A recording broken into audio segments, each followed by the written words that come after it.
Никто на этой свадьбе не знал, что мужчина в арендованном костюме, который 3 месяца возил невесту миллионера по Варшаве в качестве обычного водителя, теперь сидит за главным столом как жених. А единственным человеком, узнавшим его с первого же дня, была пятилетняя девочка, дочка опекунши его будущей жены. Ребенок, которого никто не принимал всерьез, пока не стало слишком поздно.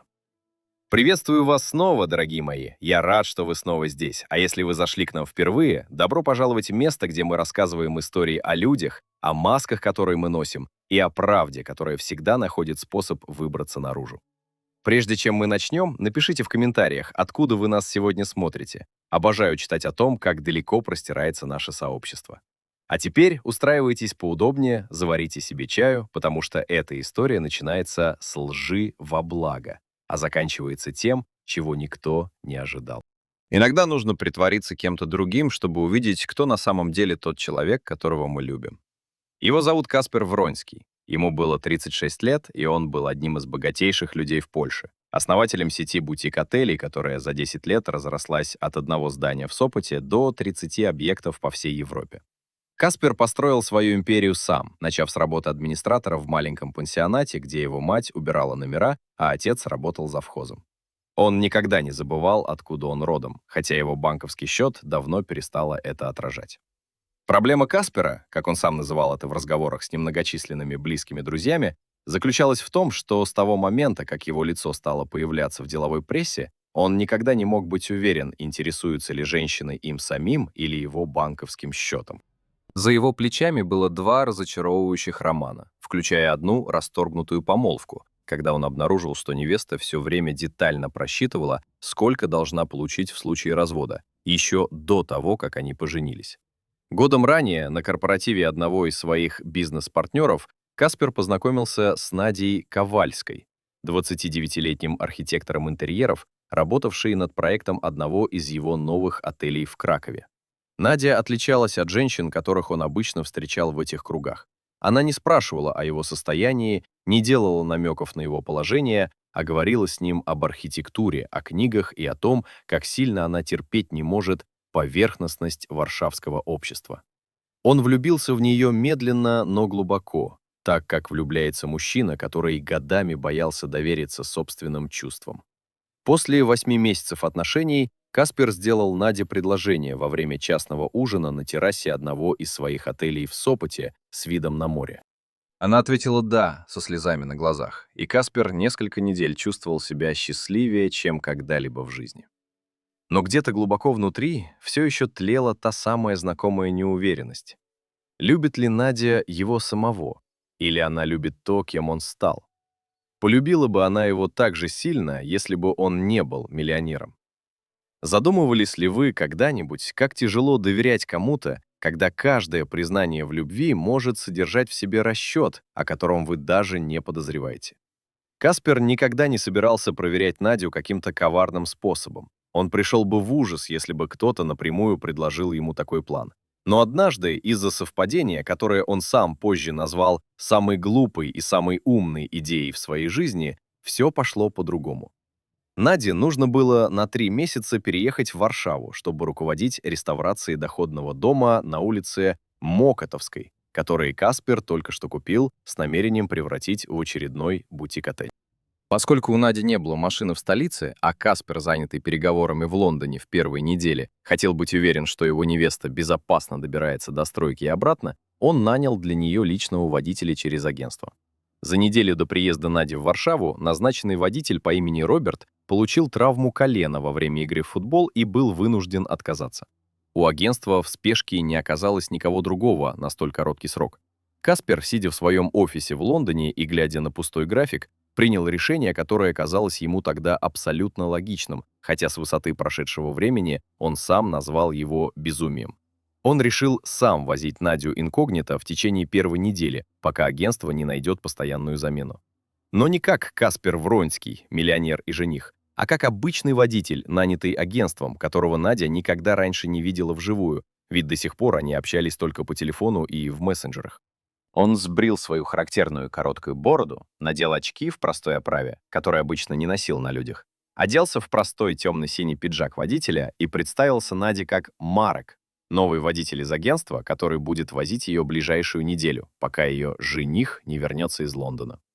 Надя, погруженная в свой телефон и планы строительства, в первый день даже не присмотрелась к нему внимательно. Она вежливо поблагодарила, села на заднее сиденье и всю дорогу до стройки проговорила по телефону о поставках материалов. Что бы вы сделали на месте Каспера, сидя за рулем, глядя на любимую женщину и слыша, как она говорит коллегам то, чего никогда не сказала бы при вас, как при женихе? В первый день Каспер в роли Марока узнал немногое, разве что то, что Надя организованна, требовательна к поставщикам и относится к строительному персоналу с уважением, что его порадовало.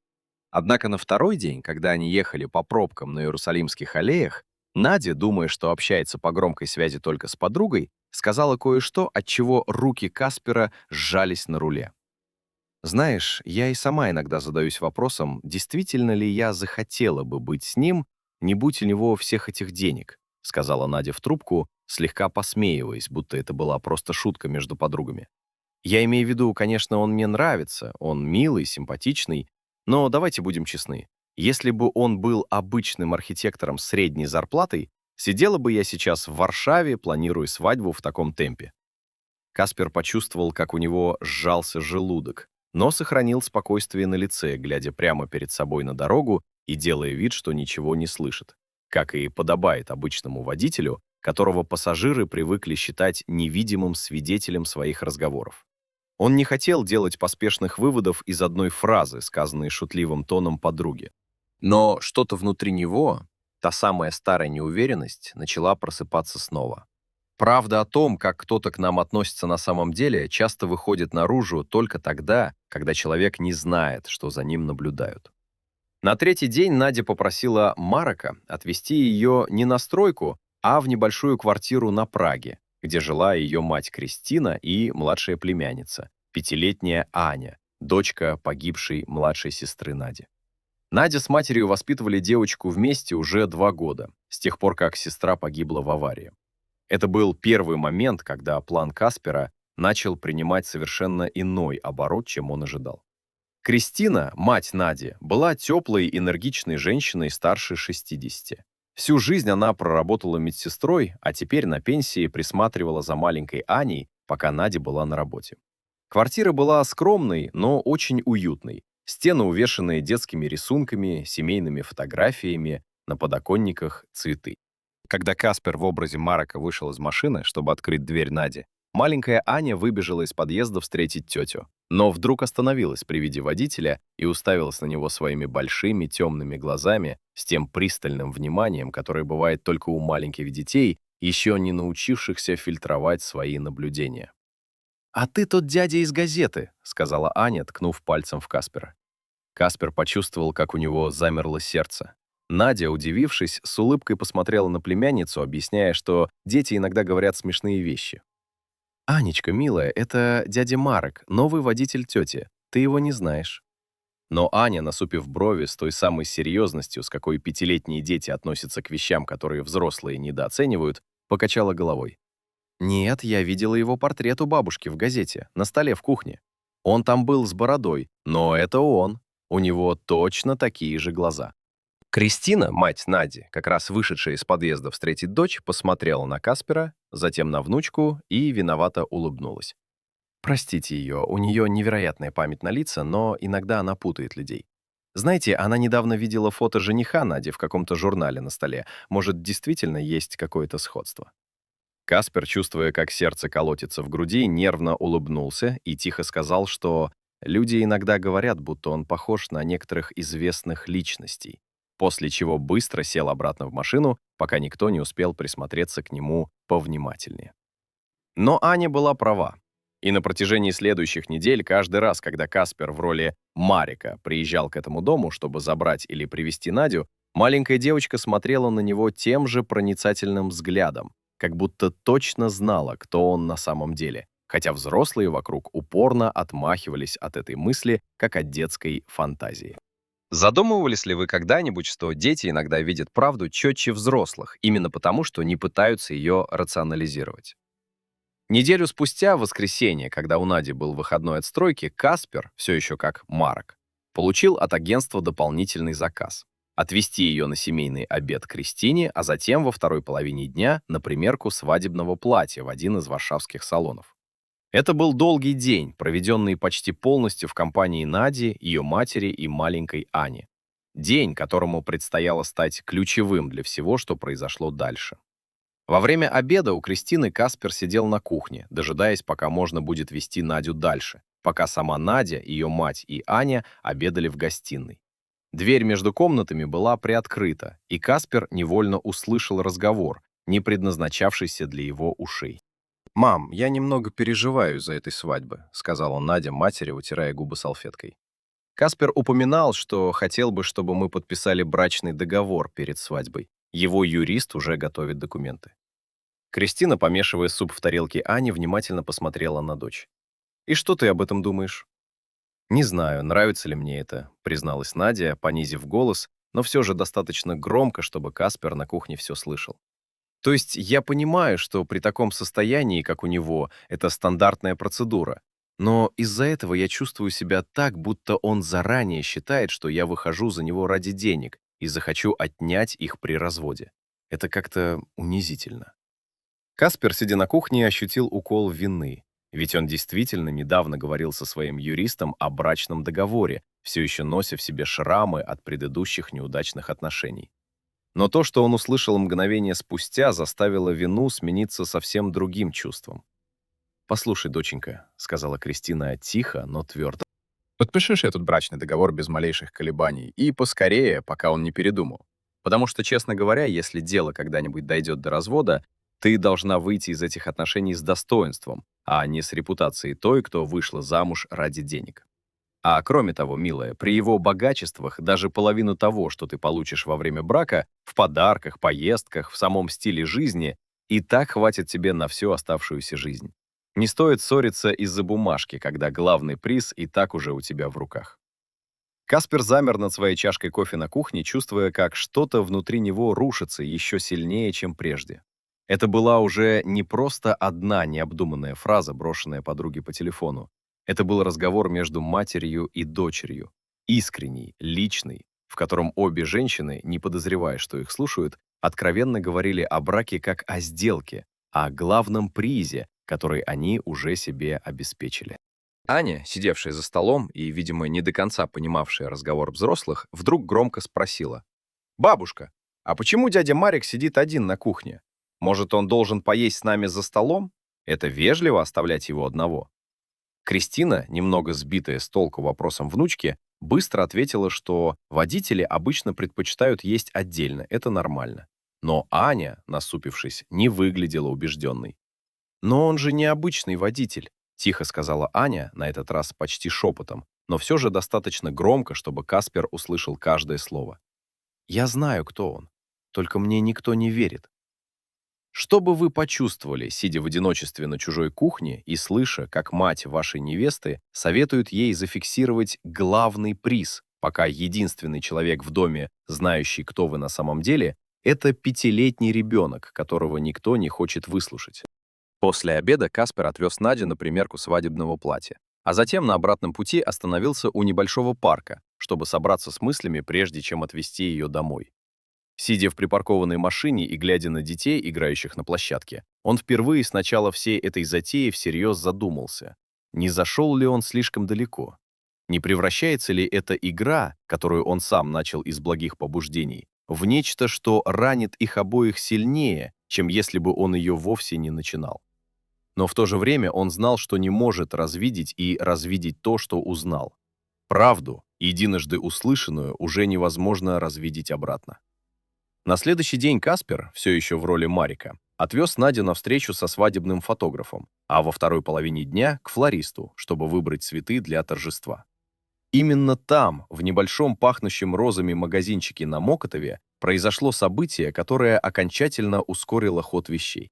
Флорист, пожилая женщина по имени пани Зофия, узнала Каспера практически мгновенно, несмотря на очки и отсутствие бороды. Ведь ее магазин годами поставлял цветы для мероприятий, организуемых одним из его отелей в Варшаве.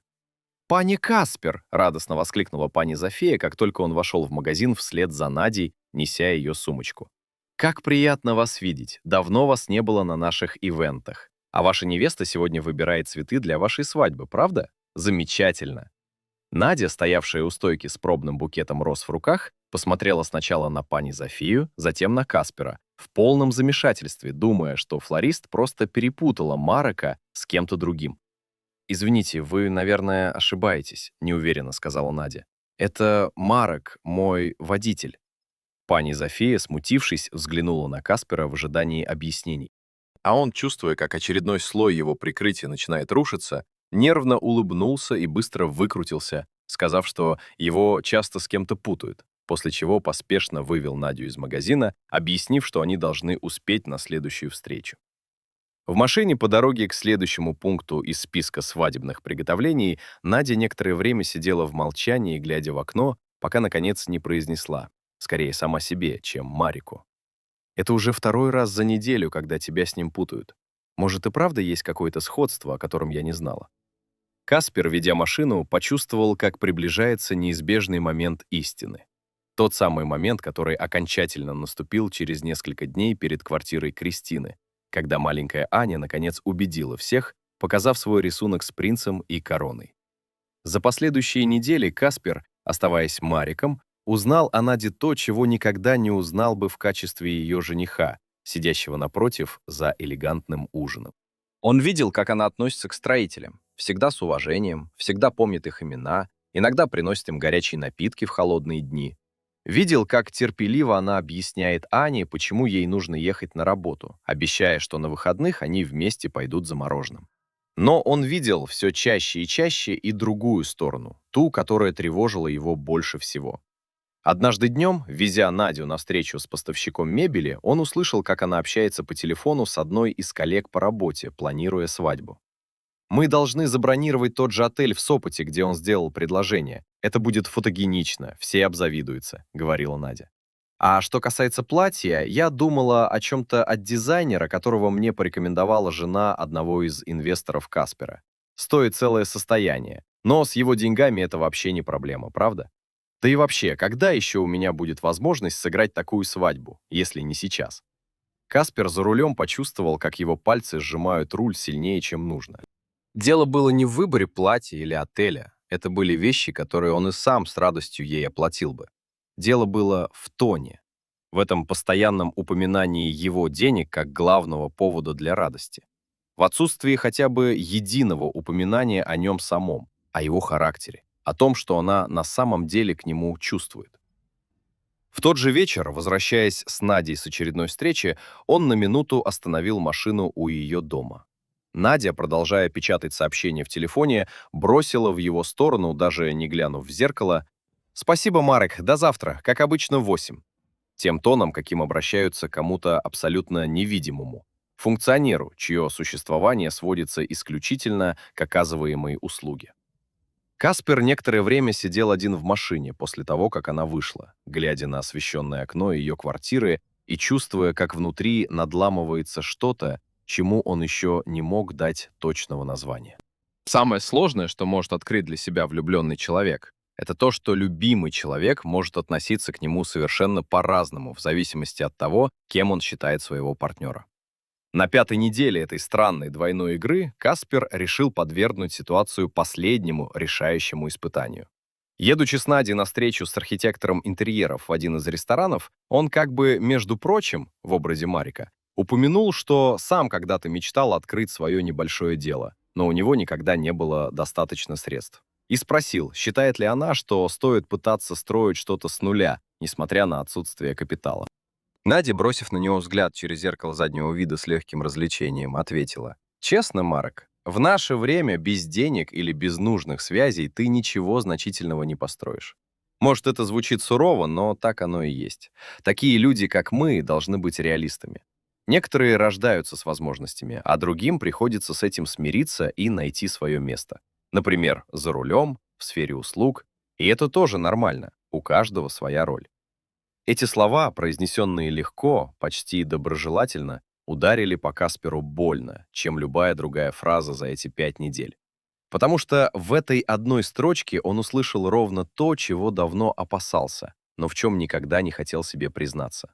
Надя, несмотря на всю свою теплую внешность, глубоко верила в разделение людей на тех, кто заслуживает успеха, и тех, кто должен найти свое место в обслуживании других.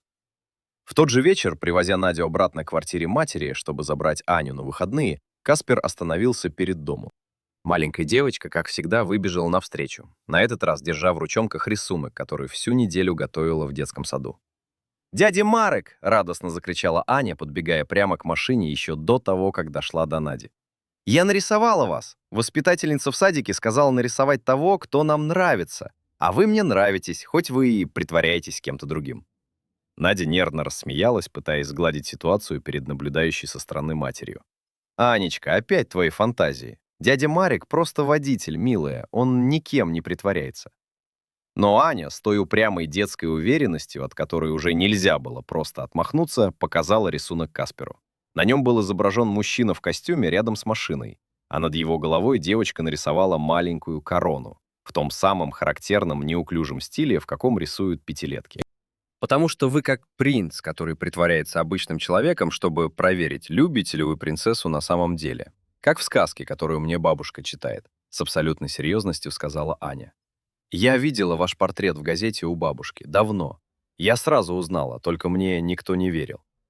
Воцарилась тишина. Кристина, мать Нади, вышедшая на балкон зазвать внучку на ужин, остановилась, внимательно вглядываясь в Каспера, словно только сейчас, впервые по-настоящему, присмотрелась к нему без очков и без пиджака водителя, отвлекавших внимание от черт его лица. Правда, когда она, наконец, произносится вслух, даже ребенком, способна изменить все в одно мгновение. Надя посмотрела на Каспера, затем на племянницу, неуверенно смеясь и пытаясь найти хоть какое-то рациональное объяснение. Но что-то в лице Каспера, в том, как он замер, глядя на рисунок в руках Ани, заставило ее улыбку угаснуть. «Марик?» — тихо спросила Надя, всматриваясь в него пристальнее, чем когда-либо за последние 5 недель. Что она имеет в виду? Каспер долго стоял в молчании, чувствуя, как все пути к отступлению, которыми он еще мог бы воспользоваться, закрываются один за другим.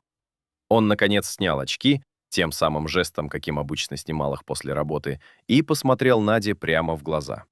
«Меня зовут Каспер Вронский», — тихо сказал он, — «и я твой жених». Что бы вы почувствовали на месте Нади, обнаружив, что мужчина, которого вы 5 недель считали невидимым водителем, на самом деле человек, за которого вы собирались выйти замуж? Лицо Нади за несколько секунд отразило всю гамму эмоций, от неверия и шока до чего-то, что быстро стало напоминать гнев. «Ты шутишь», — сказала она, отступая на шаг. «Это невозможно. Это какая-то жестокая шутка. Зачем, ради бога, ты притворялся водителем 5 недель?» «Потому что я хотел знать», — ответил Каспер голосом, дрожавшим сильнее, чем ему хотелось бы. «Любишь ли ты меня или то, что я могу тебе дать? И теперь я знаю». Кристина, наблюдавшая за этой сценой с балкона, медленно спустилась вниз, чтобы увести испуганную напряжением Аню в квартиру, но успела услышать, как Надя, покрасневшая от стыда и злости одновременно, пытается защищаться. «Это нечестно», — произнесла Надя, и ее голос задрожал. «Ты не имеешь права испытывать меня таким образом, будто я какой-то эксперимент. То, что я говорила водителю, которого не знала, чье существование едва фиксировала. Не тебе. Если бы я знала, что это ты...» «В том-то и дело», — перебил ее Каспер, тихо, но твердо. «Если бы ты знала, что это я, ты говорила бы иначе. А я хотел знать, как ты относишься к людям, когда думаешь, что они не имеют для тебя никакого значения. Потому что именно так ты относилась ко мне 5 недель, Надя. Как к кому-то, чьи чувства не счету, чьи мечты можно перечеркнуть одной фразой о том, что некоторые должны найти свое место за рулем». Надя стояла в молчании, вспоминая одна за другой все фразы, сказанные за последние недели человеку, которого считала незначительным. Телефонный разговор о деньгах, комментарий о том, что некоторые должны смириться со своим положением. То, как она благодарила его при расставании, даже не глядя в его сторону. «Каспер», — сказала она наконец тихо, и слезы поступили к ее глазам. Хотя она еще не знала, слезы ли это стыда, сожаления или всего вместе. «Я не хотела... Я имею в виду, я не думала, что то, что я говорю водителю, имеет хоть какое-то значение». «Вот в этом и проблема», — мягко ответил Каспер, хотя в его голосе все еще звучала боль. «То, как мы относимся к людям, которые, по нашему мнению, не имеют значения, говорит о нас больше, чем то, как мы относимся к тем, кто нам дорог. Задумывались ли вы когда-нибудь, что наше отношение к официантам, водителям, уборщицам, людям, которых мы считаем невидимыми, это, возможно, самый правдивый тест на наш характер?» Каспер сел в машину и уехал в тот вечер, оставив Надю стоять перед домом матери, пока Аня смотрела из окна, все еще держа в руках свой рисунок с принцем и короной. Всю следующую неделю он вообще не выходил с ней на связь. Ему требовалось время, чтобы привести мысли в порядок, понять, что именно он узнал и можно ли это вообще еще исправить. Надя пыталась связаться с ним несколько раз. Оставляла сообщения, в которых просила прощения, объяснялась, просила о разговоре. Но Каспер нуждался в тишине, чтобы решить, как быть дальше. В это время, как он узнал позже, Надя провела много вечеров в разговорах с матерью, пытаясь понять, почему она среагировала именно так, почему относилась к Марику так, за что теперь ей было искренне стыдно. Кристина, как позже рассказала сама Надя, сказала ей тогда слова, ставшие для нее переломными. «Доченька, когда я 40 лет проработала медсестрой, я поняла одну вещь», — сказала Кристина. «Люди показывают свой истинный характер не тогда, когда знают, что за ними наблюдает кто-то важный, а тогда, когда думают, что никто не смотрит. Когда думают, что говорят с кем-то, кто якобы не в счет. Ты, доченька, 5 недель показывала свой характер мужчине, который тебя по-настоящему любит, думая, что это просто водитель. Это болезненный урок, но, возможно, именно тот, который был тебе нужен, чтобы понять, как ты хочешь жить дальше». Через 10 дней после того вечера Каспер наконец позвонил Наде и предложил встретиться. Не в элегантном ресторане, не в одном из своих отелей, а в том самом месте, где все началось. На стройке доходного дома на Мокотовской. Вечером, когда рабочие уже ушли, и здание стояло тихое, окруженное лесами. Надя пришла вовремя, заметно нервничая. Она была одета просто, без украшений и макияжа. Словно хотела показать, что приходит такой, какая она есть на самом деле, без всяких фасадов. «Я много о чем подумал за эти 10 дней», — начал Каспер, стоя посреди неоконченного интерьера в окружении строительных лесов и мешков с гипсом. «И я понял, что то, что я сделал, было несправедливо по отношению к тебе в одном смысле. Я поставил тебя в ситуацию, где ты не знала, что тебя проверяют, а это никогда не честно по отношению к другому человеку, независимо от намерений». Надя посмотрела на него с удивлением, не ожидая, что он начнет с извинений. «Но», — продолжил Каспер, — «это не меняет того факта, что я услышал от тебя вещи, которые меня действительно ранили. И мне нужно знать, было ли то, что ты сказала, сиюминутной дурной реакцией на ситуацию, в которой ты считала, что говоришь с кем-то неважным, или это было реальным отражением того, как ты смотришь на мир, на людей и на ценность, которую приписываешь деньгам и положению». Надя долго стояла в молчании, глядя на недоделанные стены вокруг и собираясь с мыслями, прежде чем, наконец, заговорить, дрожащим, но искренним голосом.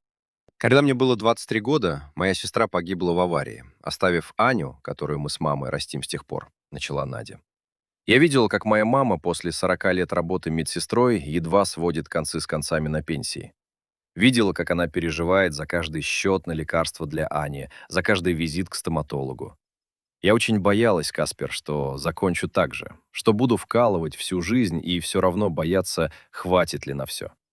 Когда я познакомилась с тобой, я ощутила не только любовь, но и облегчение, что, возможно, мне никогда больше не придется испытывать тот страх, который я видела у матери все свое детство. И, наверное, где-то глубоко это облегчение начало мешаться с любовью к тебе таким образом, за который мне теперь стыдно. Это заставило меня говорить вещи, которые я никогда не должна была говорить. Ни водителю, никому вообще». Каспер слушал молча, чувствуя, как часть его гнева уступает место чему-то более сложному, более сочувственному. «Это не оправдывает того, что я сказала», — быстро добавила Надя. «Но я хочу, чтобы ты знал, откуда это берется. И хочу, чтобы ты знал, за эти 10 дней, пока ты молчал, я поняла кое-что важное. Страх перед беднотой заставил меня мерить людей, и тебя в том числе, через призму того, что они могут мне дать, вместо того, кто они есть на самом деле.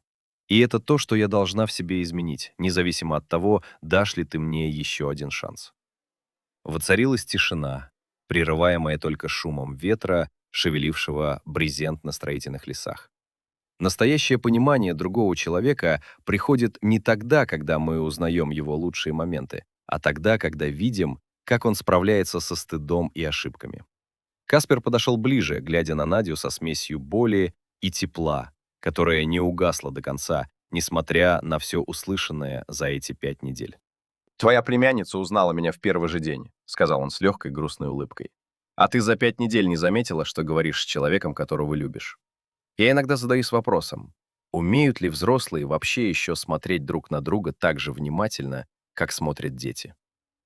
Аня говорила мне об этом каждый день, призналась Надя с печальным смешком. А я отмахивалась от нее, говоря, что это просто детская фантазия. Мне следовало ее послушать. «Я еще не знаю, готовы ли мы вернуться в то место, где были раньше», сказал Каспер после долгой паузы.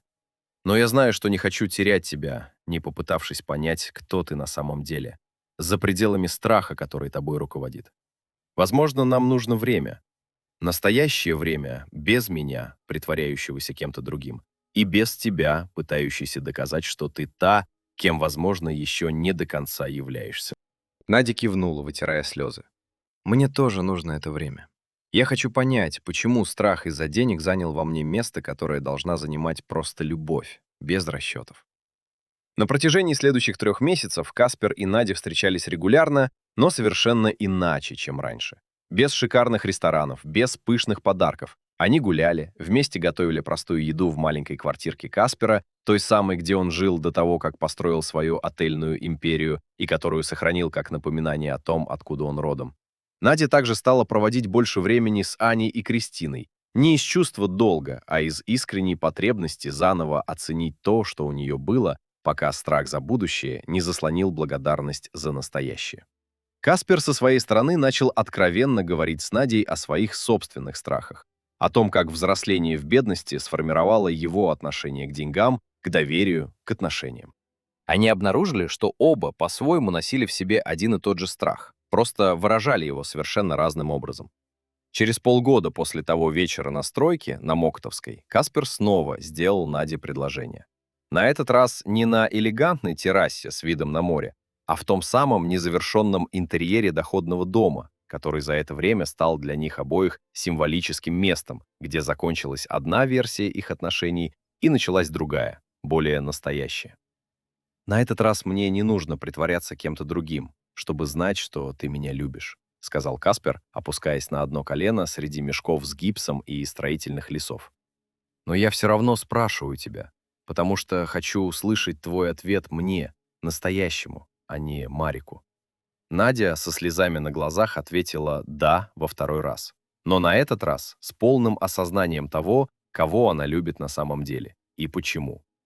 Свадьба состоялась через год, в том же отеле в Сопоте, где Каспер сделал предложение впервые. Но на этот раз торжество было куда более скромным, чем Надя планировала изначально. Вместо дорогого платья от модного дизайнера Надя выбрала более простой наряд, сшитый местной портнихой, которую знала еще со студенческих времен. Среди гостей сидела Кристина, гордая и тронутая, а также уже 6-летняя Аня в маленьком розовом платьице, державшая в ручонке тот самый рисунок принца в короне, теперь вставленный в рамочку как свадебный подарок для Каспера. Во время тоста Каспер встал, поднял бокал и сказал собравшимся гостям: «Многие из вас, наверное, задаются вопросом, почему я сегодня благодарю прежде всего 5-летнюю девочку. Дело в том, что она единственная увидела правду, когда все взрослые, включая меня и мою невесту, были ослеплены собственными страхами и домыслами. Дети иногда видят нас отчетливее, чем мы сами видим себя.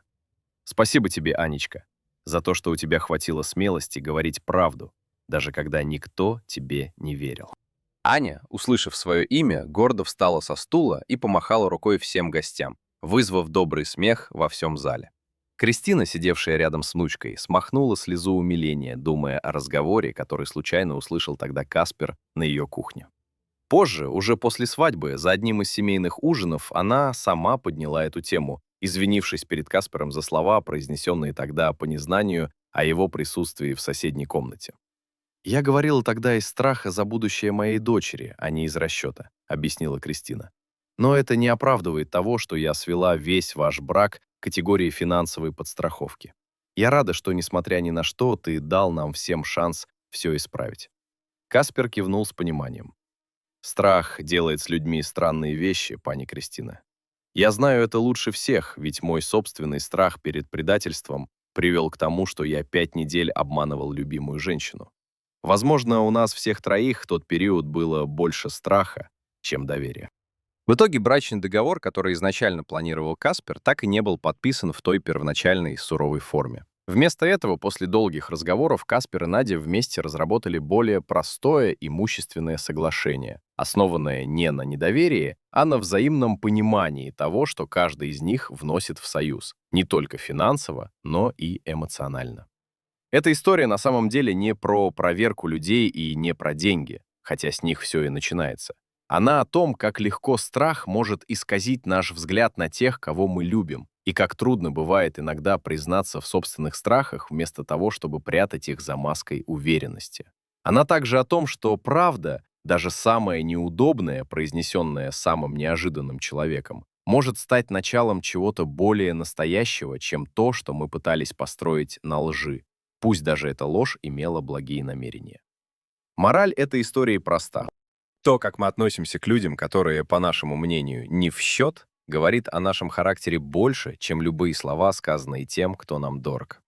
А иногда именно дети, смотрящие на мир без предрассудков и без страха перед последствиями, оказываются единственными, у кого хватает смелости сказать правду вслух, даже когда никто не хочет ее слышать. Если эта история тронула вас, поставьте лайк. Это действительно помогает ей дойти до большего количества людей. Подписывайтесь на канал, если вы у нас впервые, ведь мы рассказываем такие истории регулярно. А в комментариях напишите мне, узнавали ли вы когда-нибудь правду о ком-то, наблюдая за тем, как этот человек относится к людям, которых считал неважными.